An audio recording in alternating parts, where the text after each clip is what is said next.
Okay. Hello. Um, just noticing, I didn't actually intend to start smiling right away, but there we go. Um, yeah, so let me give a little context about where I am before I leap into this, diving into talking about death. Um, I there's actually there's something like a resonance. There's a very specific type of frequency of a sort, almost like if I am a like if I am a radio. There's a station that I can feel myself tune into that I care tremendously about that's in this space. And right now, I'm having a little trouble tuning into it. And normally, my reaction to that is to withdraw, usually out of some kinds of fear of showing up. And that becomes about me. Um, I actually feel pretty relaxed. I feel pretty open. There's just a sense of, oh, that's a little hard to tune into properly. And um, I still feel a desire to lean forward into this topic, a kind of movement into this. Um, and there's some sort of fear of, oh, but I'm not really ringing with this super hard right now. Am I going to mess this up? Is this going to come across wrong? So there's a bit of uneasiness because of that. And that's part of why I'm deciding, oh, it looks like I'm not feeling a lot of contraction about that, but I am noticing this kind of interference that's occurring in me. So, um, sort of like what I did, I think it was 2 days ago. I'm showing up anyway. And yeah, I'm just sort of letting the world reflect what it wants to and just finding out how this works. So, for me, hey, Jake. Oh, let me turn off the volume for that. Um, so, this whole topic has an especially special place for me. And I imagine a bunch of people who are likely to watch this may know this about me, but I never know how widely this stuff spreads. Like some of my videos back in August had over 800 views. I'm not quite sure who all those people were. So um, I'll just go ahead and give a little context here for my own background. Um, I often summarize it by saying that I grew up immortal. Um, what I mean by that is when when I was around 5 years old, I was just starting to think about the idea of death I'd already encountered, but it was like, oh yeah, video game characters die, and then death is something that happens to people in places. But it started to click about, oh, everyone dies, and I'm a person. Right? And so I was starting to grapple with that because it just felt so wrong. Like, I'm going to die someday? That doesn't make any sense. And so um, I went and asked my parents about it and said, so am I going to die someday? And mom turned to me and said, "Oh no, sweetheart, I the like it's very likely that we'll end up being able to fix whatever would normally kill you before it would kill you. You probably won't have to age. But if you do age, if you do die, we'll just bring you back because we love you." And I'm like, "Oh, okay." It turned out that I'm pretty sure it was actually that day they were working on the paperwork to sign everybody up in our family for cryonics. Um, at that age, I didn't have the kind of nuance to get a sense of, well, like how likely is that to work and how much confidence should I put in? It was just, oh, okay, I won't die. And that was just like my emotional infrastructure until my 30s. I didn't actually have to change my opinions about that because as I learned more about how the science works, um, it actually seemed to me very plausible, and it seemed to me like everyone was kind of crazy about it. Like like on top of this, I was homeschooled until I went to college, so I was in this bubble of like an immortalist bubble, a bubble of um, we like our family, and I have a very loving and supportive family. So like for me, my parents and my sister, I just like there's a sense of immense closeness, and now with my brother-in-law as well. There's this um, immense knittedness and closeness and trust. So having that as kind of a foundation and a sense of all of us just kind of assumed, yeah, we're going to know each other and still be hanging out a few centuries from now. That was just given. So, um, and because of that, there was a whole lot of my family in general, but my father in particular, pointing out the places in culture where people were um, exemplifying, oh, death is wonderful. Death is a gift. You wouldn't want to be immortal. You might get bored. And the way that we would look at that is, well, what if you get bored now? You're going to kill yourself? Like that's a stupid argument. Like, what if you get bored in a year? If you get bored in your 50s, do you kill yourself? Like how like, this is absurd. If you're bored, that has to do with engaging with reality. That's not about whether you've lived too long. Um, I'll have something to say about that. I think that's in some important sense straw manning the argument by taking it too literally. Like the argument sort of straw man's itself, and that was a lot of the point that I grew up with. But a lot of the arguments against things like taking aging as a serious disease and actually trying to cure it with something like a Manhattan Project, the arguments against that, they they're obvious. Like, what I would say now is they're obviously not the real arguments. They don't actually make any sense. Overpopulation doesn't is probably the best argument, and it's really, really weak. Using death as your solution to dealing with overpopulation, um, like that advocates something on the order of nuking a city the size of Manhattan every week in order to keep population levels at the same point, on top of current death rates. Well, I mean, I remember that statistic from several years ago, and 2020 is special, but 2020 weirdness aside, there's like some math about that says, that doesn't make any sense. It really doesn't make sense. But the important point to me now is that the fact that that argument doesn't make sense and is provably incoherent, like this is a mathematical fact, it's very easy to show, it doesn't change almost anyone's minds. They just switch which argument they're using, which means that they're not saying their real argument. In my family, we just assumed what the real argument was. And I think there was kind of a dishonesty to it. It's a classic one. If you ever encounter anything in immortalist or cryonicist or transhumanist circles, you'll hear this argument that it goes. The usual term for it is deathism, which is some kind of it's basically dealing with the double whammy of death is horrible, but it's inevitable. How do you deal with that? Well, you do some version of hallucinating. You pretend that it isn't horrible. And you break your mind's ability to see reality otherwise. I now think what's going on is much more subtle than that. I think that it's a lot more like the human mind breaks itself from being in coherence with reality for systematic reasons having to do with mimetic evolution. I go into that a whole bunch in August. And I might touch on some of that here, but I don't think so. I'm not going to. But regardless, the point is that I grew up in this context of seeing through things that are sort of taken for granted in the culture. And I know it'd be a little more nuanced these days. There's a lot more about like there's another side of it, which is something like, yeah, we're all going to die someday, and like life is short, and you just do what you can with it, or, yep, it's inevitable, so what you going to do? So I'm not going to pay attention to it, or, yep, I have a retirement plan saved up, and I hope that does something good because the world's messed up, and well, there we are, and yep, that sucks, and that's anxiety provoking, and oh well. There's a kind of weird numbness from my perspective. It's that.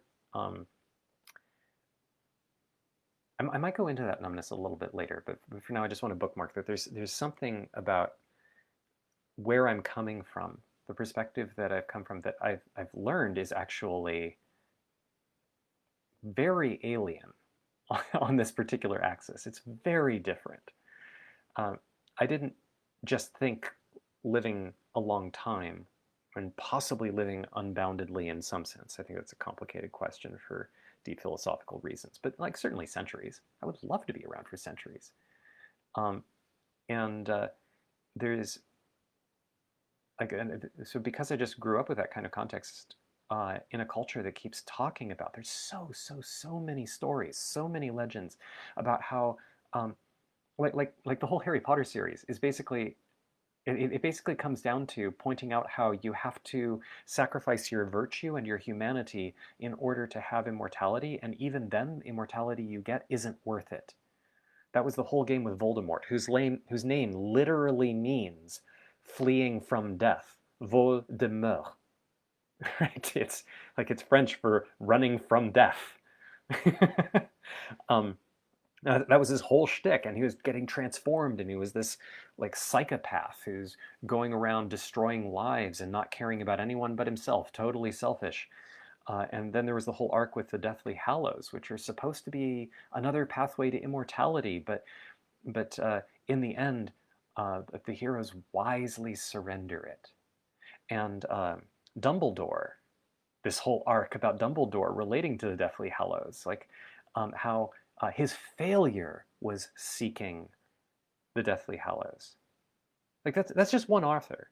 That's just one story arc. But this is so pervasive. It's just given. If you're seeking immortality, you're foolish. Like, what's with that meme? What's with that idea? Oh, because it's true. Oh, really? How do you know? Have you tried being immortal? Do you know any immortals?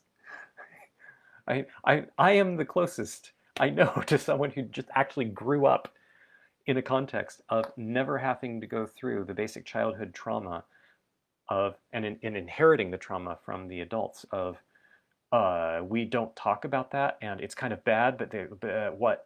Like I just didn't. I never had to go through that. We just talked about death. It was very straightforward, and it was something that I just assumed I was immune to. I later had to grapple with the emotional reality that it is quite like it's almost guaranteed I'm going to die someday, and there's a significant chance I'm going to die within a normal mortal lifespan. But I didn't have to deal with that until my 30s, which meant that I could hold myself. I didn't have to rely on adults who are traumatized around death, who don't know how to hold space, who certainly aren't free of their fear. I didn't have to deal with that. Like I got a little bit of support, but I also have a really finely tuned nose for bullshit around death. So I didn't have to deal with that. So that's like an important arc in the background. But I've also been doing a tremendous amount of unweaving myself, of leaning in. Like there's all this stuff about ego death, and it's like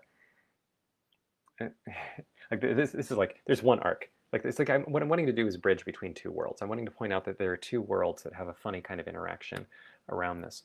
One I've experienced, like I grew up in, I lived in, just immersed myself. Well, I didn't immerse myself. I was immersed in. I was born into this pool of death bad, obviously. Like, do you want the people you love to die or to live?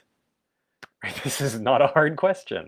Do you want them to live one more day of good health, or do you want them to die one day earlier? Like, which would you prefer? Not a hard question. Guess what? There's some reasoning by induction that says that you probably don't want them to die basically ever. You don't want them to get sick basically ever. This is not hard. I just grew up with this. It's absolutely clear, and I still agree with most of it. There's a mocking tone I don't agree with anymore, and I still feel the energy in me. And I imagine any viewers here probably just experience some of that because it wells up and it comes out of me. It's like, okay, I'm now going to go into this character, and that character isn't very connective. It's not honoring people's experience with this, and in particular, it's not addressing some very profound spiritual experiences that people can have, and many do, in this space. And in part because of that, there's also a kind of knowing that is hovering in the background that like I keep noticing this in like how people respond, like the way that somebody can know, no, look, I like I was a jerk back there. I understand you think I was justified, but I was a jerk. Like that kind of clarity. That kind of clarity can plug into some things around death that suggest, there's something important here to honor. There really is something important here to honor. So there's this other world, the much more spiritually oriented world, but I also refer to it as like some of the off croppings from that is mortal culture, which is basically all of culture. It's kind of funny to call it mortal culture. It's like that's what humans do. Humans do mortal culture.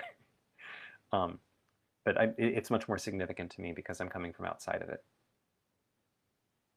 Not so much anymore. I feel like I've been a resident for long enough that that I can pass for a native when I'm not talking about this. um, but I definitely pass for a native. I'm not a native mortal. I had to learn this culture and learn how to navigate it. So um, on this other side, there's all this talk about death brings meaning to life. Death is our greatest teacher, terrifying teacher, but a great teacher. Um, a lot of spiritual traditions keep referring to how death is an illusion, and that there's something very important about how our belief in the illusion is related to our capacity to suffer. Um, but I think there's a much more grounded experience that I want to tap into here that I think is really important to honor and to treasure here. Um, when when I go through a loss, and thankfully I haven't had to have anybody I really love and care for as close to me die yet. Um, but I've gone through loss, and I've examined this very carefully, like to really feel what is this grieving process about. I've also gone through some strange experiences having to do with the death of myself, like letting myself die. Um, I think that that's a slightly unnatural way of talking about it, but I can totally understand why the experience is called ego death. The ego doesn't stay dead, but after you go through death and you come back, and the ego goes, "But what if you die?" And I go, "Well, you mean like last Thursday?" And it goes, uh, "Yeah, but no, it's different." I go, "Okay, how's it different?" "It's bad." I go, "Okay, okay, it's a bad death. All right, because you're an expert in death." um, that isn't really what my conversations with my ego are like, um, but it's fun to re-record them that way. Um, but when I go through a tremendous loss, um, like one of the vivid examples that pops to mind was the death of my marriage. Um, that was about 8 years ago now. Well, is that right? 6 years ago. 6 years ago. Um, there is there's a way where the way that that grief comes up just cuts through all the bullshit. There's a sense of I don't I am in too much pain to pretend anymore.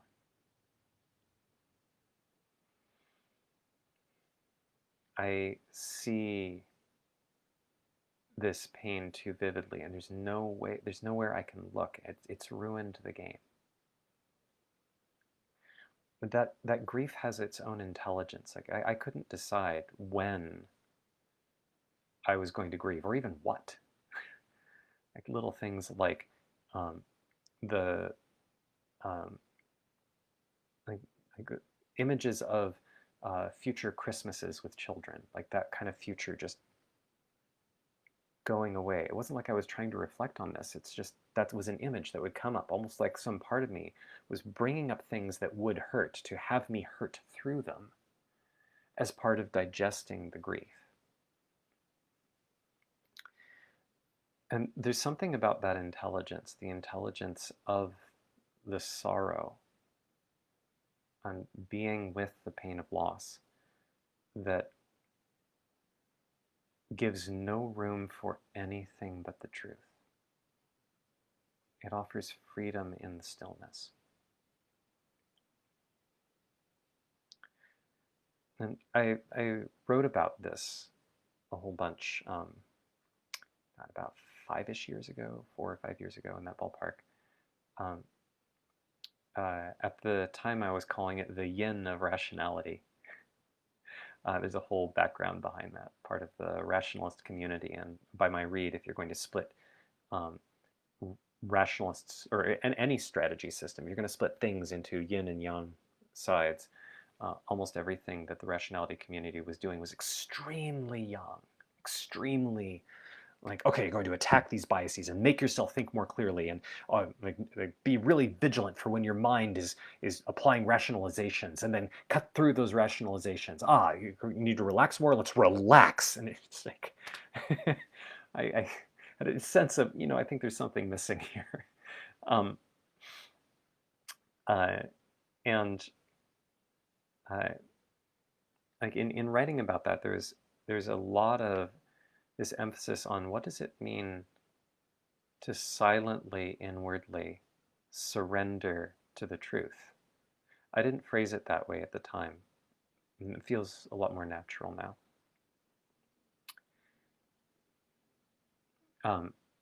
There's a part of me that wants to tie this to some of the material I was talking about yesterday. I think it was yesterday, in terms of the nature of time, the experience of time, and how time relates to death. There's an obvious way that time relates to death, but that might be a little too big for me to go into here.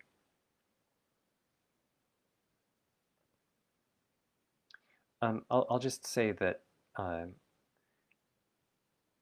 it is now extremely clear to me that in order for me to experience this world as a human, it's necessary for me to forget how vast my consciousness is.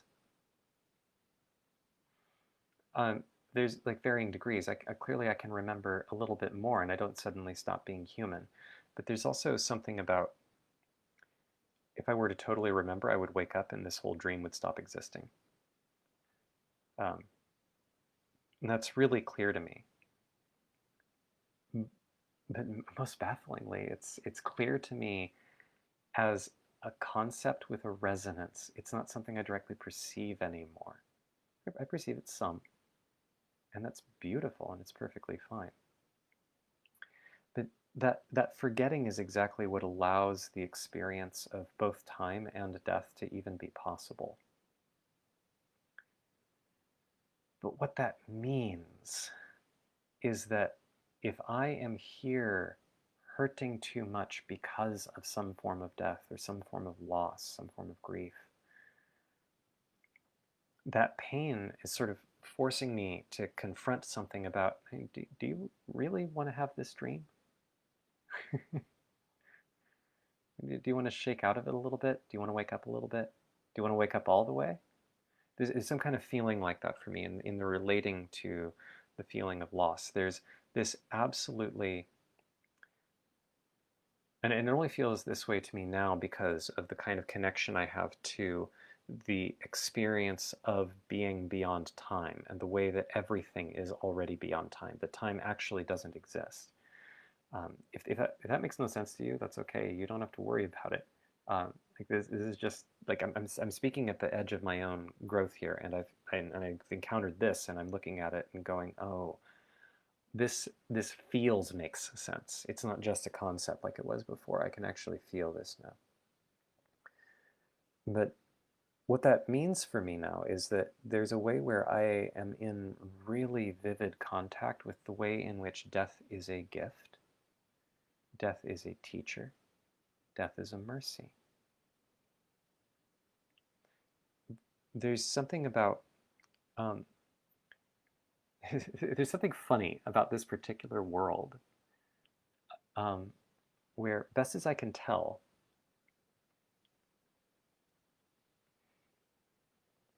like people get caught in their loops. Like I get caught in my loops. We get trapped, get stuck in these little ways of being, this kind of identity cluster. I am a banker. I go to the bank and I bank because I'm a banker. It's not quite in the form of employment anymore, but um, people get stuck in these structured patterns. My impression, um, that comment's not important. And get stuck in these patterns, and if that becomes where they're stuck forever, something like that's miserable. It's like this, and there's nothing inherently wrong with misery, but it's like it's less pleasant than non-misery. Like it's less preferable. It would be nice to be able to switch. And so there's something about the sort of seed of consciousness that is inside of there, um, like how how to be free. Well, in a naively immortal society, they just don't. If everything stays the same and they don't age and everything can be maintained, they just stay in this little, right? They're just kind of stuck. And one of the graces of aging is that it requires it guarantees that you can never be trapped like that forever. It guarantees it. Now, if you really, really double down on your loops, if you really double down on being stuck, then that guarantee may get cashed out by death, by full-on physical death and destruction of that particular form of a being. But a lot more often, what I observe in myself and in others, it's just a widespread thing I keep seeing. What seems to much more often happen is that circumstances will break down that person's capability of maintaining their pattern. Their bodies break down because they can't keep going. Their relationship breaks down. Their partner leaves them. Their job changes. Their job fires them, or um, like the like there's just like endless possibilities that happen here, and there's basically no way for a person to stay in that stuck configuration. But on the inside, because they're the way that the ego, which is like it's a way of talking about these loops. It's the loops that say I and me. It's the place where consciousness pretends that it's the same as, so that those bits can then talk about themselves and run a kind of particular pattern. It's just a loop. It's just a looped structure. When that structure encounters the need to change because its loops don't fit reality, I mean, the default thing it wants to do is change reality back to the way it was so that it can continue its loops. There's a lot about evolutionary memetics that explains why, where those forces come from, what those trends are, but that's the net effect. That means that the transition feels bad, even if the net effect is extremely good. Even if the net effect is very pleasurable, the transition tends to feel quite bad, because that's what the loops are like. That's the gift of death. Death guarantees, one way or another, that if you don't transform, you will be transformed. And because of that, you cannot be trapped in a form that is disconnected from truth. Death is a form of truth. It is the relentless form of truth. It is truth's final guarantee. So in that, there's a pretty significant blessing, and I think there's something very real going on there in terms of spiritual teachings and listening and noticing that when we go through an experience of loss, what we're encountering is reality. We're encountering truth. So to the extent that I'm able to listen to that lesson and take it in and take it in stride, which doesn't mean denying the fact that it hurts and the pain matters, and I'm experiencing that. That matters tremendously. That's this being, this precious human. This one suffers, and that matters. But to hold that and to have this sense of thank you, loss. thank you for this fascinating capacity to experience this and the attunement with a deeper truth that I wasn't able to see before because of the way that I am identified. I still don't quite know what identification means, but it seems like I know how to use the concept structure. So there's something there that seems very beautiful and important. And then there's a step that is just completely, utterly insane. This bit about death brings meaning to life? Just no. No, it really doesn't. It really, really doesn't. Love brings meaning to life. And I don't think this is very tricky. I, the love I feel for my parents, the enjoyment I have for getting to hug and hold them, doesn't come from the fact that they're going to die someday. Right? That's balderdash. Like it's much more lived and obvious for me because for a long time I assumed they wouldn't, and now it's become a much more real possibility. Um, but oh, the screen just did something weird. Um, uh, but yeah, it's like it just seems patently absurd that my love for them only has meaning because it's guaranteed to be destroyed, or that my ability to touch them is going to be destroyed and love is going to have to transform, and that's the only reason love has meaning. No, like, this is just so obviously false. And likewise, I don't enjoy the taste of ice cream because I'm going to die someday. I don't enjoy the taste of ice cream because that ice cream cone is going to be finished. If I had an eternal ice cream cone, that would be weird. I don't know how that would work, but I don't think I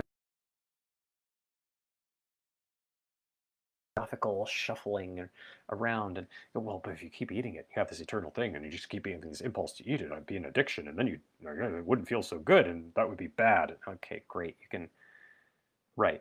I agree. If you change what I'm saying, then what I'm saying is different. But if you taste the ice cream, or at least it's my experience, and I bet this is pretty universal. I don't think the taste of the ice cream's like goodness is coming from the anticipation of the end of the ice cream. I really don't think that's what it's about. I mean, if anything, thinking in the context of sex, I don't think what makes sex good is that there's a part after orgasm when you're done. Right? In fact, sex gets better if you don't focus on that part.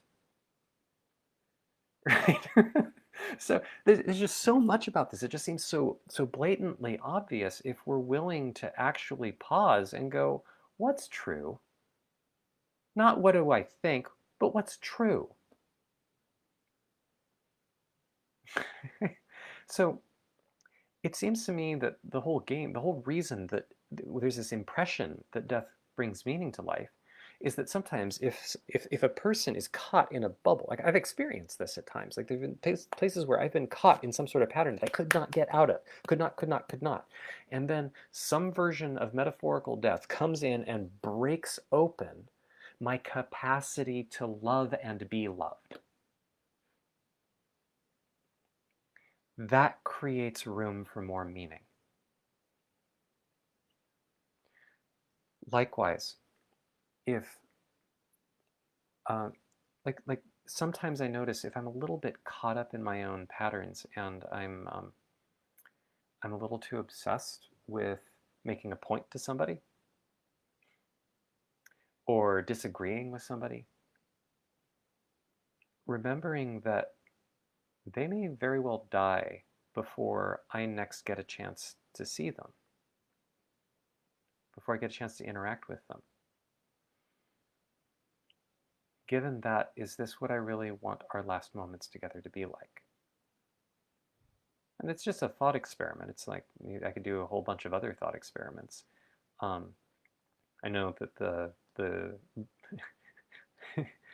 the wave of head people who might watch this may start talking about something iterated, um, prisoner's dilemma, game theory stuff, yada yada. I don't care. The point is, there's a shift that becomes available when I run that thought experiment. A recognition of, oh, you know what? Actually, I'm just caught in this loop and I'm using that to distance myself from this person. May not even be particular to this person. It's just a habit of how I've come to operate. And so in that sense, even just bringing in the thought of death can cut through to truth. But the reason that's important is because it increases my capacity to love and be loved. Death is the tool.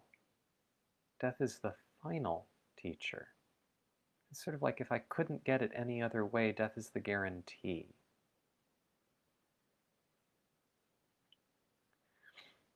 So to me, this just feels extremely clear.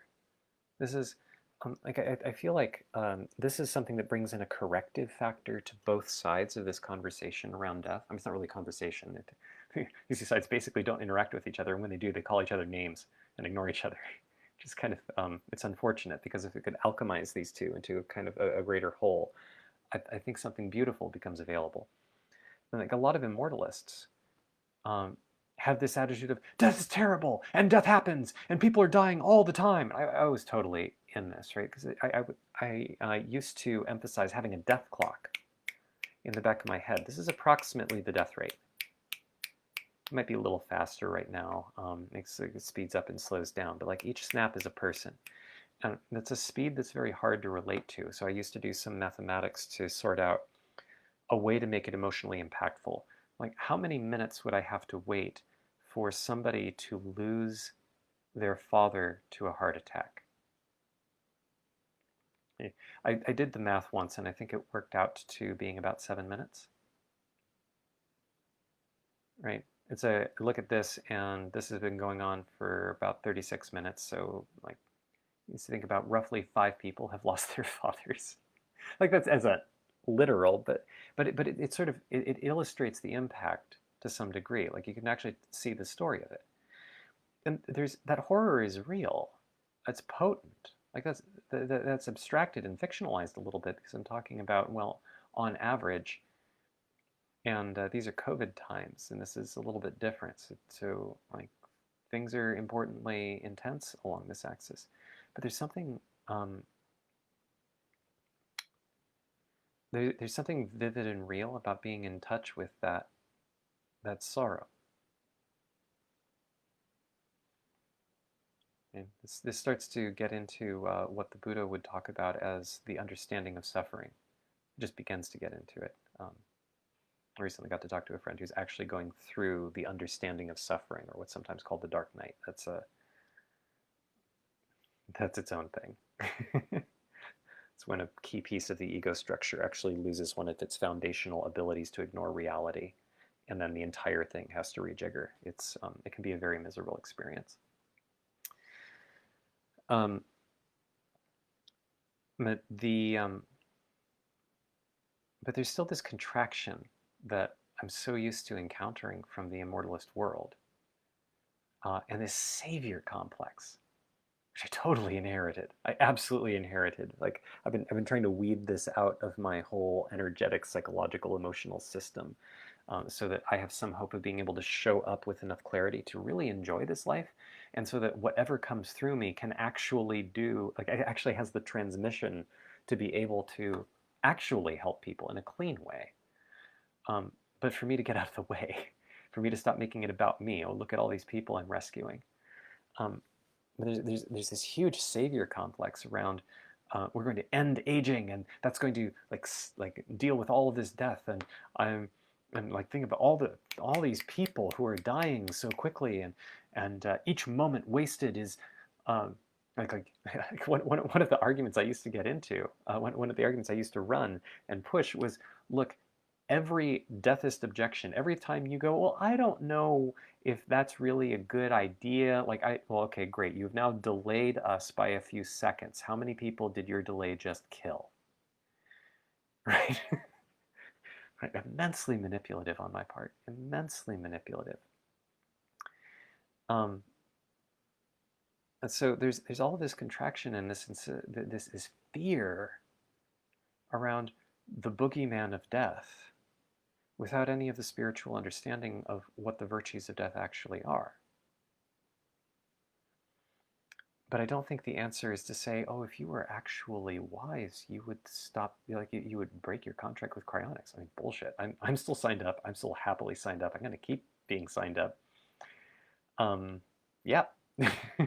I still plan to be here in a few centuries. I mean, plan to the extent that anybody can plan anything in 2020. um, but but with a but like being able to hold all of that with a kind of spiritual humility, it's like this both and. It's actually very closely related to this thing that I was expressing. I know this has come up several times. This is totally a thing that I keep encountering about. Um, when I look at my personal identity encounter with the absolute, with all of beingness, like the great consciousness.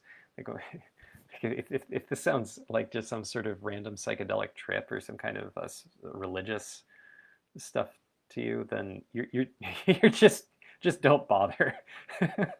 Like don't bother trying to make sense of me. Is that's very much not where I'm coming from.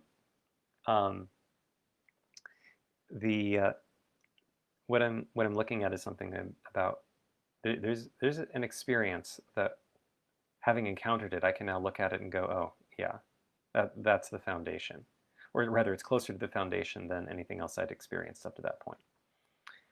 And just being honest about that, just noticing, oh yeah, that's true, that's true.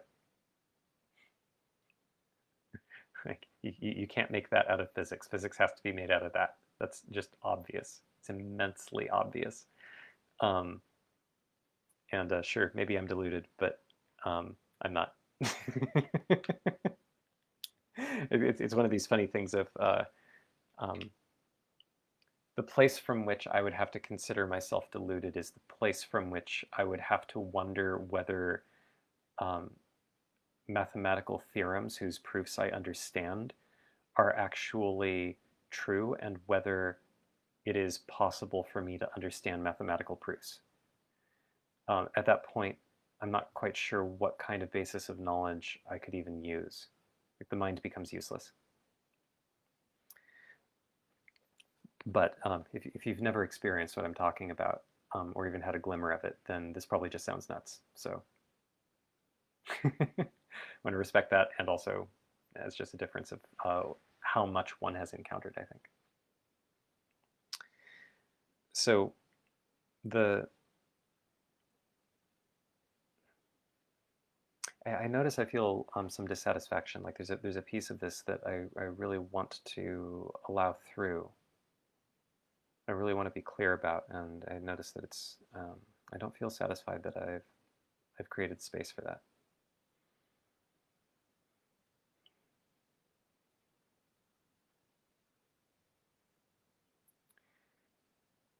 There is for me this yeah. So there's something about the kind of vision of the world that does these. Um, Hi, Daniel. Daniel Blanc says, literal death is not an escape to anywhere. Metaphorical death can be. Yeah. Uh, yeah. And then I would want to add in the thing of, and it turns out that there's no such thing as literal death. But there is literal death within a framework. And if you live inside that framework, then literal death seems very real. Um, but also, whether I'm right about that isn't actually key. It seems much more central. Whether you believe me about that or not is irrelevant. I'm just saying things that I know to be true. But even setting that aside, even gladly putting it aside, yeah, the important part for me is that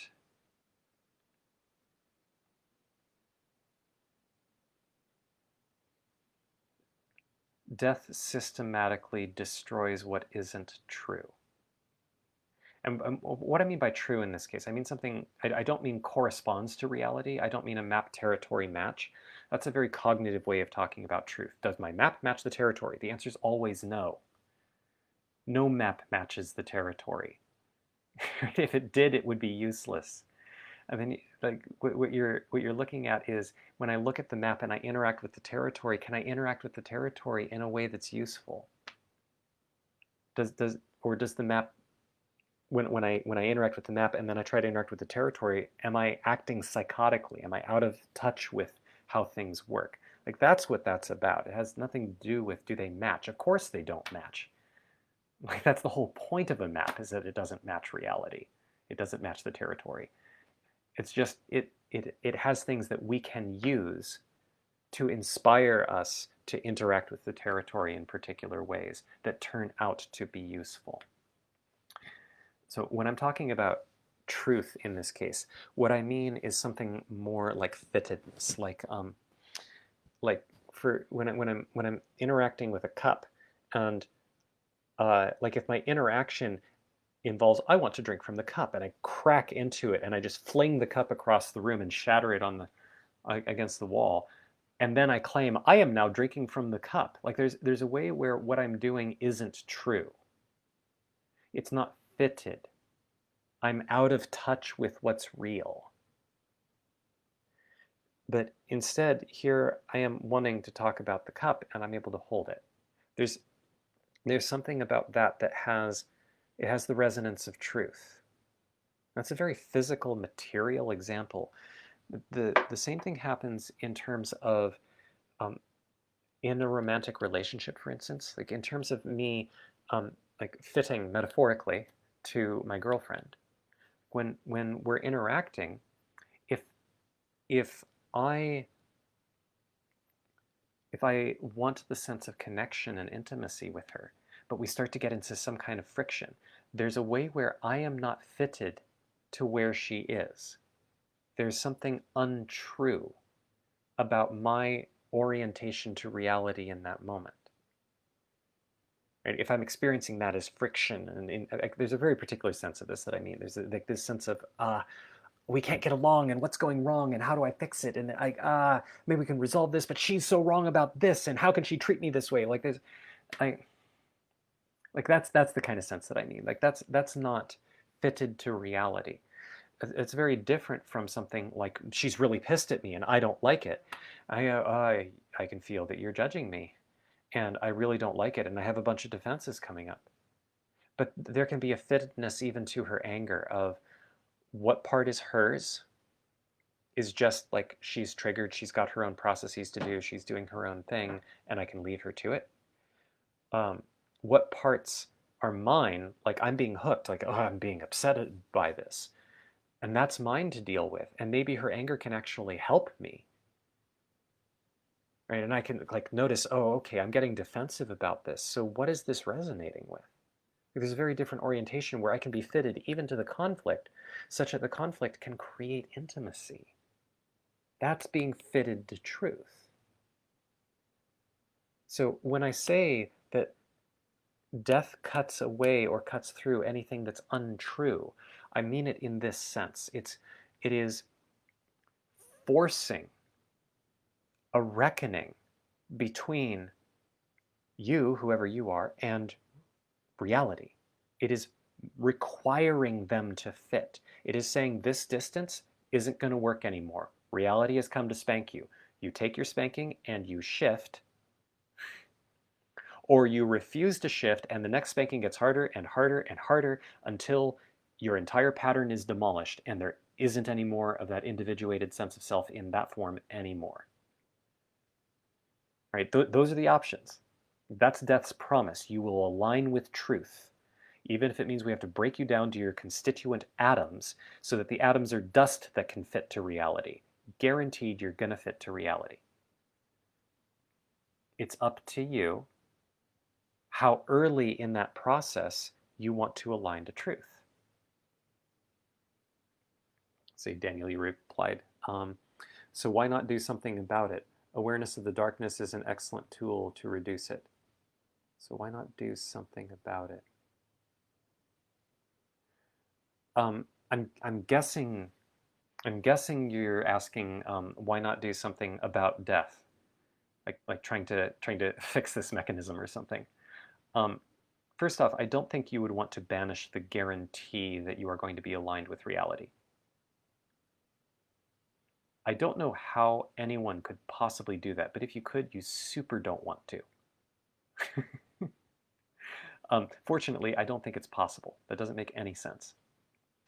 That said, if I get out of abstract philosophy land, there's a very practical thing, which is, for instance, um, I still think that there's something very important about our species growing up enough to notice that aging is something to cure.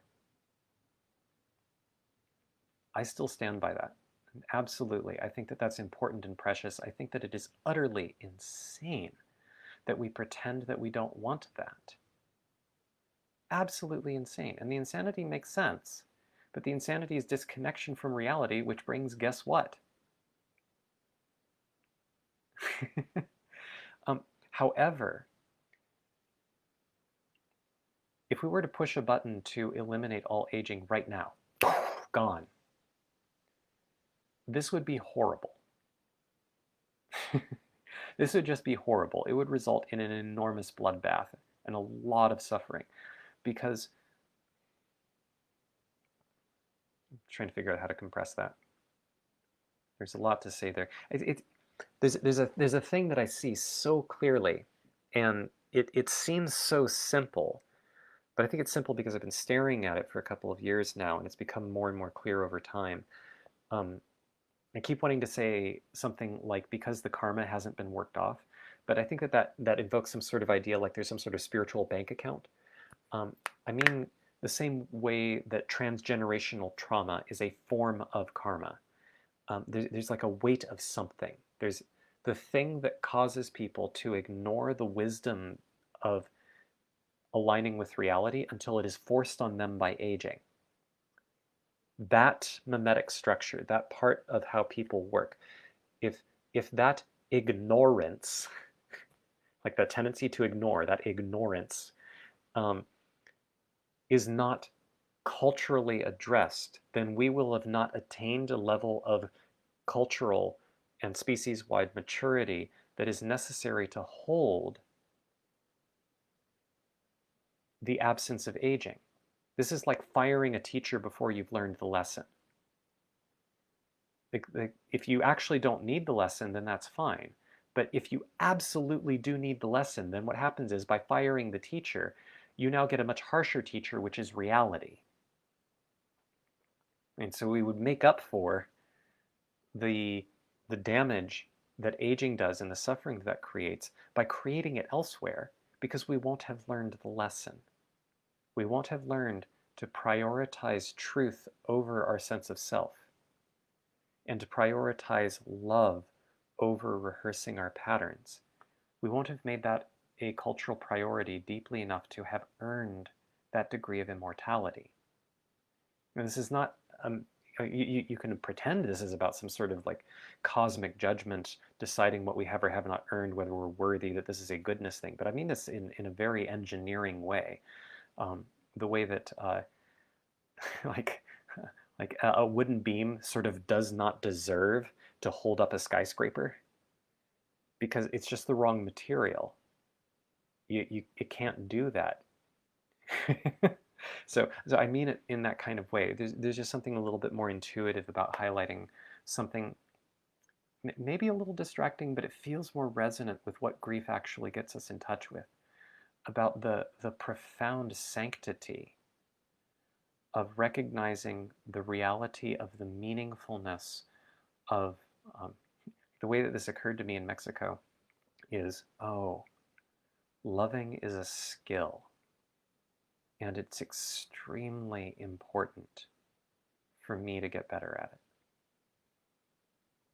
That's not a matter of judgment. It's not a matter of me as a good person or not, but it is true.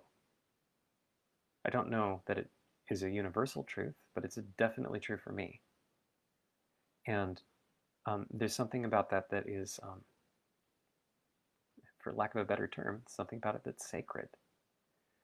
To the degree that I can lean into that, it feels like there's something about that where I am earning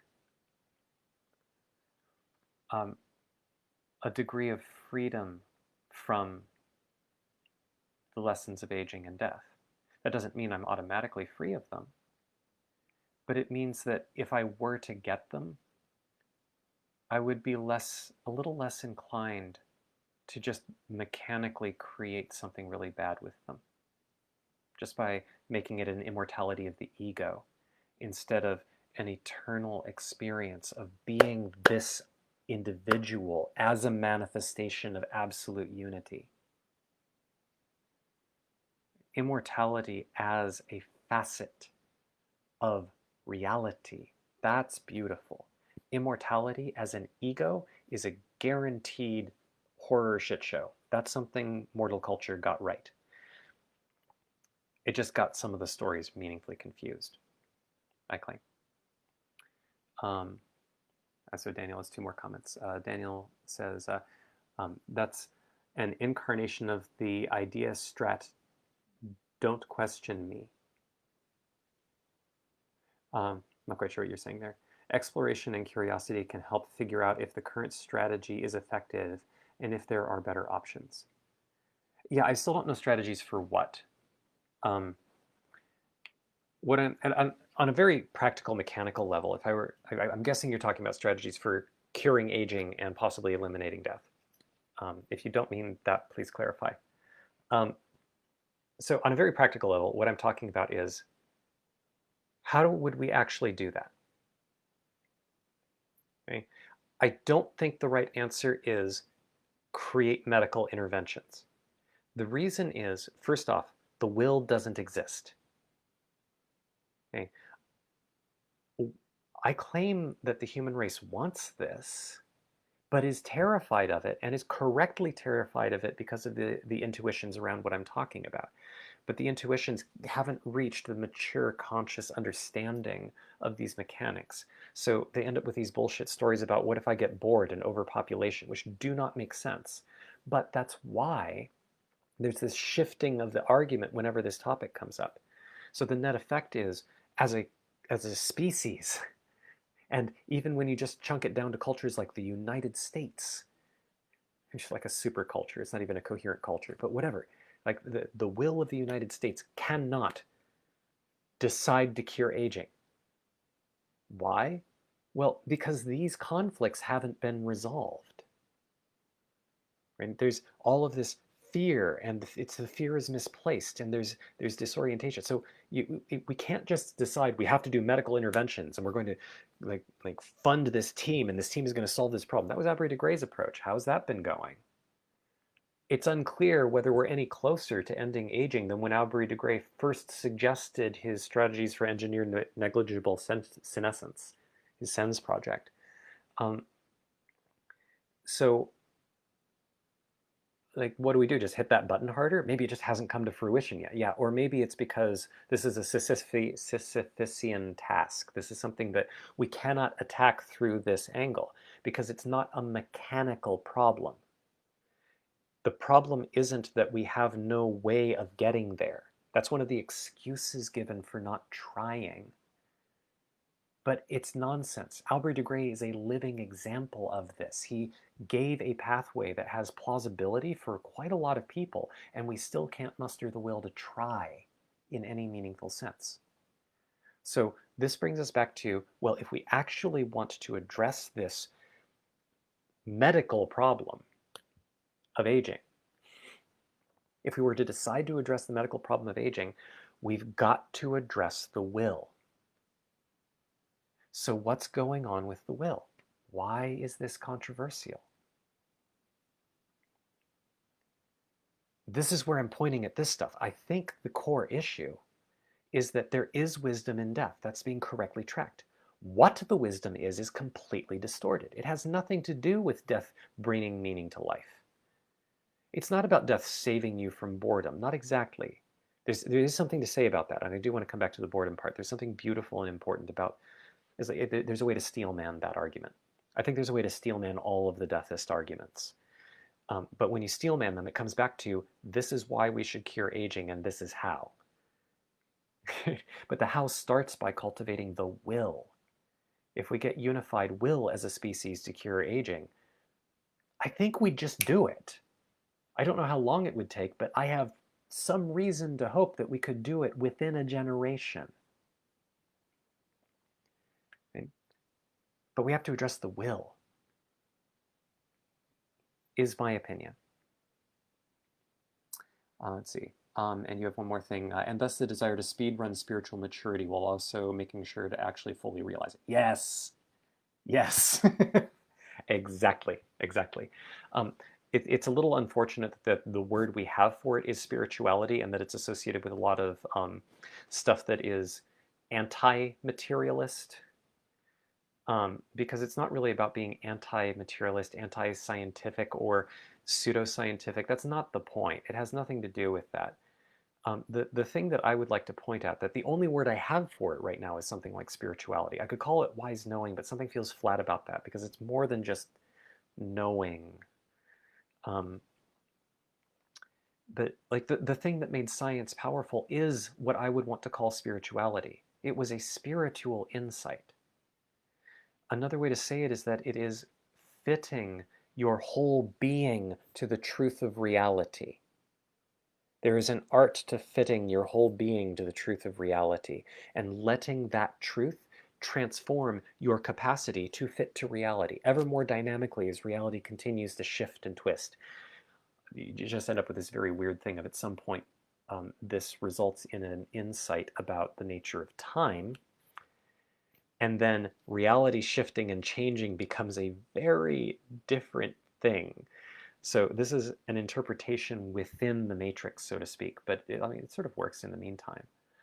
Um, but the like when I'm looking at all this, I think that they're very real engineering problems. Like, how do we stop people from starving to death?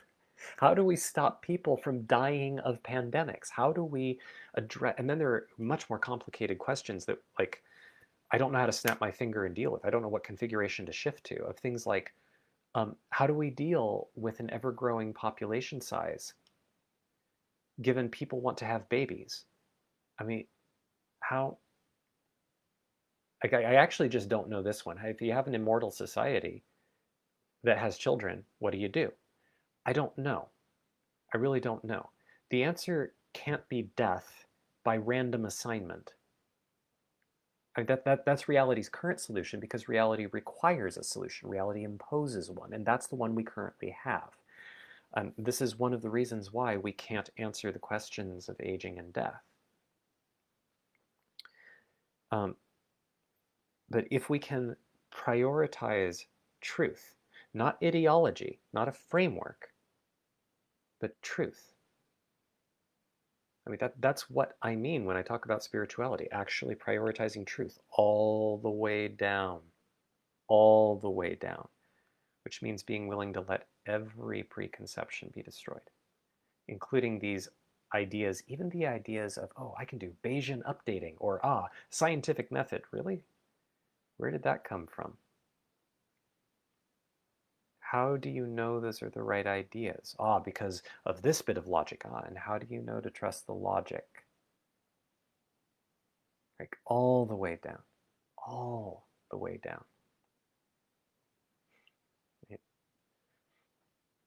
But this gets into some pretty, this can get into pretty esoteric stuff that minds are rarely well equipped to deal with. What I'm trying to point at is there's a gap where the mind can't go. The mind is a tool. The mind is not the source of truth. The mind is something like the secretary that articulates the truth that you've already realized. It's the map. It's the map. The map is never the territory. It never matches the territory. So stop believing it so much. But there I'm getting into some of my manipulative energy and trying to perform a bit. That is so sticky. It takes a long time to clear this out. I'm really grateful for this practice. Okay. Daniel adds, we could end factory farming, probably also climate change. The will is not there. Yes. Yeah. I mean, there's a there's kind of a funny arc here about after I left CFAR, I actually had a better articulation of why I joined CFAR in the first place. For those who don't know, the Center for Applied Rationality, a company I co-built starting in 2012. Um, the, uh, um, the basic reasoning is I kept seeing more and more and more problems like climate change and factory farming and this whole bit about potential human extinction from artificial intelligence and the mounting piles of garbage in the Pacific Ocean and political polarization, where people seem to think for some reason the answer to political polarization is to pick a side and scream at the stupid side louder. Uh, right. It seems sort of like the number of really bad large scale problems that we're able to create just like we've gotten really good at creating them, and we haven't been able to solve basically any of them, and we are creating them so fast it's insane. There's no way I can see to solve that whole puzzle by making ourselves try harder to solve each one, because we're already trying to do that, and that seems to produce more of the same. So then the question is why? And the best answer I've gotten is come down to is basically we collectively are not prioritizing wisdom. We're prioritizing action and egoic reflection, like in the sense of egoic support, ego validation. And it's not that these things are inherently bad. I think that in a fully mature world, these happen too.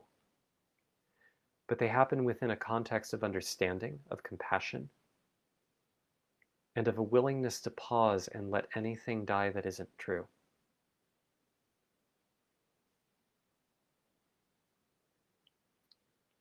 So, but that's about seeing the large picture. And so that's like that's where I'm staring at going, I don't think activism can solve these problems. I don't care whether a given person's activist position is right. It's irrelevant. It it can't matter. It might matter locally a little bit, but it's not going to solve the reason why the activism seemed like a good idea in the first place. So how do you solve the actual root problem? And my edge, and one of the reasons I'm doing this whole series to try to work this through myself, I can still feel this rescuer energy, like I'm going to save the world. Ah, look at my idea. Aren't you impressed? Doesn't this make sense? Well, yes, it makes sense, but where did it come from? Was it from me? Was it because I'm clever? Let me save all of these people. And then I start getting into this thing where I'm adding to the problem because I'm seeking on some level. It's a subtle level. It's not as blatant as in many other cases, but it's powerful and it's still there. These parts of me that want to come in um, and rescue and get validation and impose my ideas on others. It's very tricky. It's very tricky. Um, and I'm dedicated to clearing it out. That doesn't mean I won't press in the future, but I want the reason to press to come from a devotion to truth. Because I can live this. I don't see any pathway to creating a good world other than for me to live this and then to let whatever is true come through me purely. I mean, it's not a binary scenario. I'll keep trying to send out things and I'll have dirt in them. But that's all I've got. And I don't see how anything else can work. And it so happens from a large scale view, I don't see how anybody else could possibly help except to do the same thing.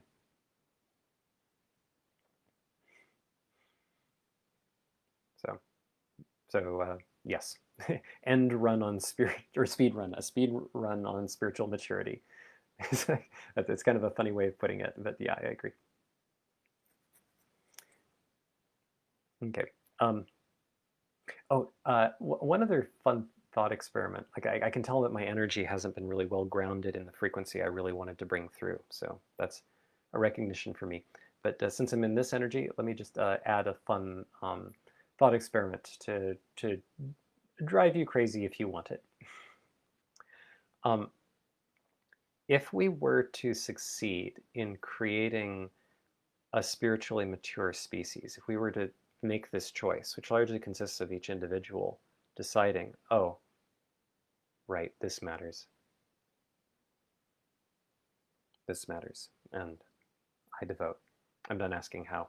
I'm just asking, I'm just doing it. If we get that as a species, and we then eradicate um, uh, involuntary aging and death, if it's just completely wiped off, um, part of how I think we would do this culturally is that as people grow up, um, we would need to give them a way of learning how to appreciate the lessons of death and aging without having to actually lose anyone they find precious or anything they find precious. Um, Now, how to do that, I don't know. One really bizarre idea would be to put our youngsters in a kind of simulation where death and aging are real. Maybe not as directly experienced in particular ways, but like engineered in other ways. Like I'm not quite sure exactly how we would design it, but we end up with a very weird possibility of something like, might that be this? Like, might that be why we keep getting this feedback from people who go to the beyond great absolute and come back saying there is no death? It's like coming out of the simulation and going, oh, right, this is about growing up.